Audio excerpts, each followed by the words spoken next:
দক্ষিণ ভারতীয় চলচ্চিত্র ইন্ডাস্ট্রির জনপ্রিয়তা এখন আকাশচুম্বী। আর এই গ্ল্যামার ওয়ার্ল্ডে অভিনেত্রীদের রাজত্ব ও পারিশ্রমিকের হিসাব নিকাশে ঘটে গেছে এক বড় ওলটপালট।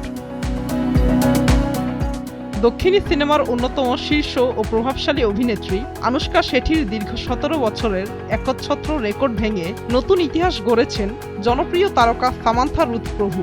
দর্শকদের নিখুঁত অভিনয় উপহার দিয়ে এবং আকাশছোঁয়া জনপ্রিয়তার ওপর ভর করে তিনি এখন দক্ষিণ ভারতের সবচেয়ে কাঙ্ক্ষিত এবং সফল নারী তারকা হিসেবে নিজের নাম লেখালেন। চলচ্চিত্র বাজার বিশ্লেষকদের মতে দীর্ঘদিন ধরে দক্ষিণ ভারতীয় সিনেমার শীর্ষ স্থান এবং সর্বোচ্চ পারিশ্রমিক ও জনপ্রিয়তার রেকর্ডটি নিজের দখলে রেখেছিলেন বাহুবালী খ্যাত অভিনেত্রী আনুশকা শেঠি। তবে সাম্প্রতিক সময়ে ওটিটি প্ল্যাটফর্মের উত্থান এবং নিখুঁত আইটেম সং থেকে শুরু করে মূলধারার অ্যাকশনধর্মী চলচ্চিত্রে সামান্থার দুর্দান্ত পারফরম্যান্স লক্ষ্য করা যাচ্ছে। বর্তমানে তিনি আনুশকা শেঠির ১৭ বছরের রেকর্ড ভেঙে নিজের একক আধিপত্য বিস্তার করেছেন।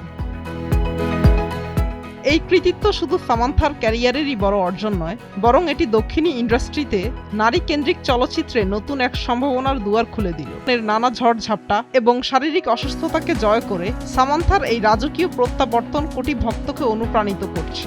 চলচ্চিত্র যোদ্ধাদের মতে চেনা ছক ভেঙে নিজেকে বারবার নতুন করে প্রমাণ করার এই তীব্র ইচ্ছাশক্তি আজ সামান্থা রুথ প্রভুকে দক্ষিণ ভারতের শীর্ষ সিংহাসনে বসিয়েছে।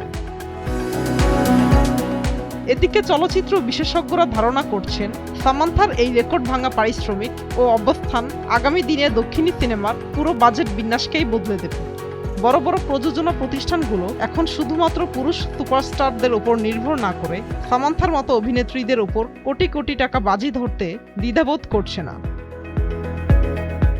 রূপালী পর্দার এই সিংহাসন দখলের লড়াই আগামী দিনে আরও কতটা জমে ওঠে এখন সেটাই দেখার বিষয়। মুক্তা আমিন, নিউজ ডেস্ক, ভোরের কাগজ।